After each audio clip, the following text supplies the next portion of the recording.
श्रेणी के लोक सेवकों के लिए मेरिट कम सीनियरिटी के प्रावधान किया गया है। पदोन्नति के सूत्र में कार्यदक्षता को प्रोत्साहित किया जाना लक्षित है। पदोन्नति के लिए अपात्रता का स्पष्ट निर्धारण किया गया है। किन परिस्थितियों में कोई लोक सेवक अपात्र होगा एवं दंड का क्या प्रभाव होगा, यह स्पष्ट रूप से उल्लेख किया गया है। कई बार हम लिफाफे में बंद करके उसके प्रमोशन को रोक देते हैं, तो कौन कौन से कारणों से लिफाफे बंद होंगे, इसको हमने बहुत स्पष्ट किया है। किसी भी विभागीय पदोन्नति समिति के संदर्भ में निर्णय के पुनर्विलोकन हेतु एक रिव्यू डीपीसी की बैठक आयोजित किए जाने के लिए स्पष्ट प्रावधान किए गए हैं। नवीन पदोन्नति नियमों में परिभ्रमण की व्यवस्था समाप्त की गई है, जिससे पदोन्नति हेतु अधिक से अधिक लोग लाभान्वित हो सकेंगे। पदोन्नति समिति को शासकीय सेवक की उपयुक्तता निर्धारण करने का अधिकार दिया गया है। चतुर्थ श्रेणी के लिए अंक व्यवस्था नहीं होगी, केवल पदोन्नति के लिए उपयुक्त होने पर पदोन्नति प्राप्त की जा सकेगी। सरकारी सेवा के लिए किसी वर्ष में की गई आंशिक सेवा को भी पूर्ण वर्ष की सेवा माना जाएगा। यदि वर्ष में एक भाग की सेवा भी की गई तो उसे पूर्ण वर्ष की सेवा माना जाएगा। यदि किसी वर्ष में 6 माह की गोपनीय प्रतिवेदन उपलब्ध है तो उसे पूर्ण वर्ष के लिए मान्य किया जाएगा। कई बार ये जो हमारी सीआर को लेकर पदोन्नतियाँ रुक जाती है, पर यदि 6 माह की भी अगर उसकी सीआर है तो उसको वर्ष भर की माना जाएगा और उसकी पदोन्नति में वो रुकावट नहीं होगी।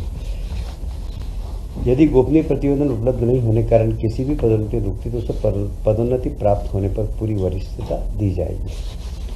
अप्रत्याशित रिक्तियों को चयन सूची, प्रतीक्षा सूची से भरे जाने का स्पष्ट प्रावधान किया गया है, क्योंकि जितनी भी इस प्रकार की रिक्त पद हैं जहाँ पर अप्रत्याशित रूप से भरे जाते हैं, उनकी सूची भी प्रतीक्षा सूची से भरे जाने के प्रावधान है। प्रतिनियुक्ति पर भेजे गए शासकीय सेवक जो आगामी वर्ष अर्थात पदोन्नति वर्ष में उपलब्ध नहीं होंगे के पद के विरुद्ध पदोन्नति का प्रावधान किया गया है। कई बार जब किसी व्यक्ति को बाहर भेज देते हैं किसी दूसरे उसमें, तो उसका पद रिक्त हो जाता है, वहाँ पर हम पदोन्नति कर सकेंगे।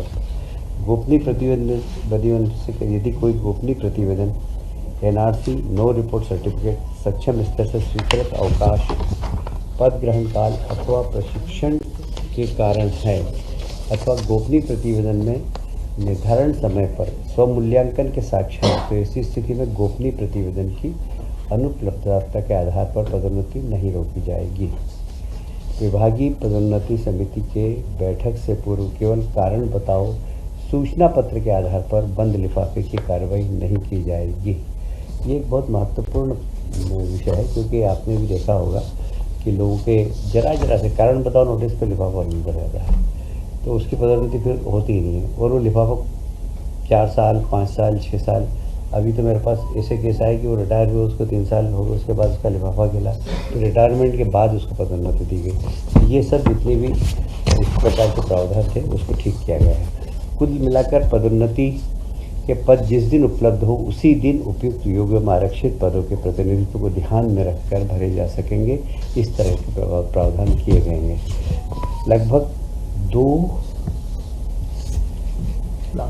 2 लाख रिक्त पद सर्जित होंगे ताकि प्रशासन में सुधार एवं कार्यदक्षता बढ़े। यह आज का बहुत महत्वपूर्ण मध्य प्रदेश के कर्मचारियों के लिए है और लोगों के नई भर्ती के दरवाजे भी खुलेंगे। एक और महत्वपूर्ण निर्णय आज सक्षम आंगनवाड़ी एवं पोषण 2.0 योजना के अंतर्गत विशेष जनजाति क्षेत्रों में पीएम जनमन कार्यक्रम हेतु 459 नवीन आंगनवाड़ी केंद्रों की स्थापना, संचालन एवं भवन निर्माण की स्वीकृति दी गई है। 459 आंगनवाड़ी केंद्रों के संचालन हेतु आंगनवाड़ी कार्यकर्ता 449 एवं आंगनवाड़ी सहायिका के 459 पद तथा आंगनवाड़ी केंद्रों के परीक्षक हेतु पर्यवेक्षक के 26 पद, नियमित शासकीय सेवक पद मतलब 25,000, 380,000, 500 के सृजन की स्वीकृति दी गई है। वर्ष 25-26 से 30-31 तक योजना पर राशि का व्यय भारत सरकार द्वारा प्राप्त स्वीकृति के अनुसार किया जाएगा। उल्लेखित अवधि में योजना पर कुल राशि 143.46 करोड़ का व्यय अनुमानित है। इसमें केंद्र की सहायता 72 करोड़ है और राज्यांश 70 करोड़ है। ये ऐसी जातियाँ आप जानते हैं, बेगा जाति, जो इस प्रकार के सहरिया, ये सब जातियों के गांव भी फैले हुए होते हैं। साधारणतः हम आंगनवाड़ी 400 से 500 की संख्या में खोलते हैं, पर यहाँ पर 100 की संख्या होगी, वहाँ पर भी हम आंगनवाड़ी खोल सकेंगे। मध्य प्रदेश विद्युत पारेषण कंपनी द्वारा वित्तीय 25-26 में प्रचलित निर्माणाधीन पूंजीगत योजनाओं का अनुमोदन प्राप्त किया गया है। आज कुल मिलाकर 5,163 करोड़ बिजली के ट्रांसमिशन में के सुधार हेतु 5,163 ये कितने पैसों की स्वीकृति दी गई है। क्वालिटी विद्युत लोगों को मिले, इस दिशा में सरकार का एक बहुत महत्वपूर्ण निर्णय है ये। और मुझे लगता है कि इससे लोगों को जो बीच बीच में कभी कभी हम देखते हैं कि बिजली ड्रॉप हो जाती है, वह ड्रॉप होने से बचेंगे। निश्चित रूप से इससे उपभोक्ताओं को बहुत बड़ा लाभ मिलेगा। कैबिनेट के पूर्व आज मुख्यमंत्री जी ने कुछ जानकारी दी जो मैं आपको अवगत कराना चाहता हूँ। ग्रीष्मकालीन मूंग और उड़द का एमएसपी पर उपार्जन, भारतीय किसान संघ तथा किसानों की चर्चा उपरांत राज्य शासन ने एमएसपी पर ग्रीष्मकालीन मूंग और उड़द के उपार्जन पर निर्णय लिया है। कृषि मंत्रालय भारत सरकार के ग्रीष्मकालीन मूंग तथा उड़द के उपार्जन पर कुल लक्ष्य उत्पादन के अनुमान 25% के स्थान पर 40% का लक्ष्य निर्धारित किया गया है। आज भारत सरकार से उपार्जन की अनुमति तथा लक्ष्य प्राप्त हो गई है। मूंग का एमएसपी 8,682 रुपये प्रति क्विंटल है।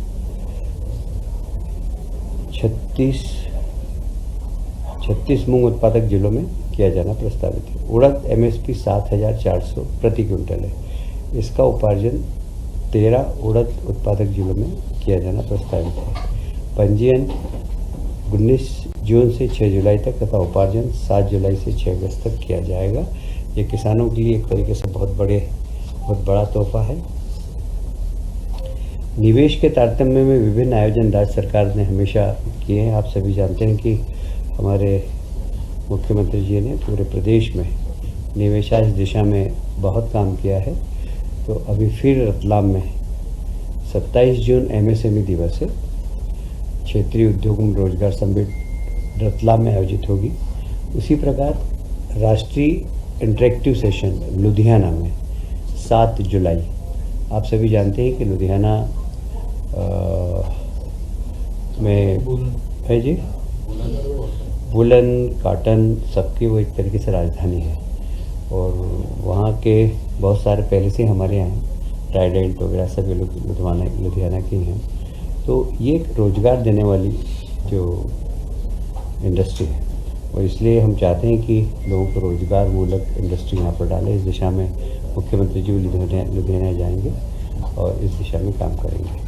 इंदौर में आप जानते हैं मेट्रो का उद्घाटन माननीय प्रधानमंत्री जी ने कर दिया है।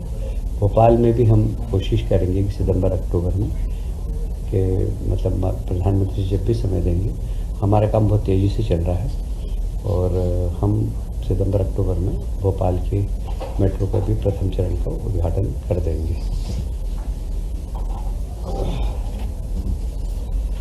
इस बार रक्षाबंधन पर फिर हम 250 रुपये का अतिरिक्त भुगतान हमारी बहनों को करेंगे। लगभग 1,27,00,000 लाडली बहनों को 1250 के अतिरिक्त 250 रुपये और देंगे। ये निश्चित रूप से हमारी लाडली बहनाओं के प्रति जो मुख्यमंत्री जी का अटैचमेंट है। और वैसे ही 21 जून को अंतर्राष्ट्रीय योग दिवस है। अंतर्राष्ट्रीय योग दिवस आप सभी जानते हैं कि प्रधानमंत्री जी ने लगभग 100 से ज़्यादा देशों में अंतर्राष्ट्रीय योग दिवस मनता है।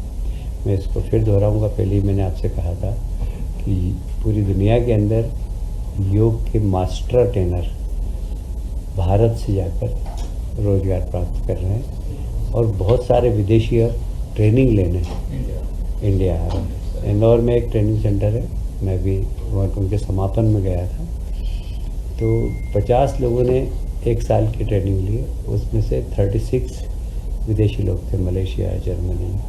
तो मतलब विदेशों में योग का बड़ा ज़बरदस्त माहौल है और इसीलिए अंतर्राष्ट्रीय योग दिवस पर मध्य प्रदेश सरकार हर ज़िले में, और हम कोशिश कर रहे हैं कि हर जनप्रतिनिधि अपने अपने क्षेत्र में, विधायक अपने क्षेत्र में करे, पार्षद अपने क्षेत्र में करे, सरपंच अपने क्षेत्र में करे, इसकी हम कोशिश करेंगे।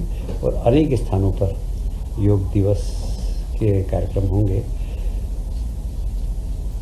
माननीय प्रधानमंत्री जी विशाखापट्टनम आंध्र प्रदेश से स्वयं लाइव आएंगे और मध्य प्रदेश से माननीय मोहन जी यादव।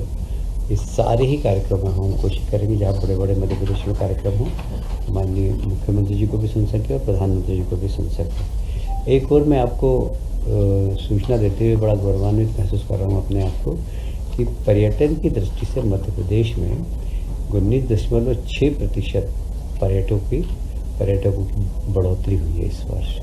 2024 में लगभग 13 करोड़ 41 लाख पर्यटक मध्य प्रदेश में आए थे और 2023 की तुलना में 19.6% अधिक है।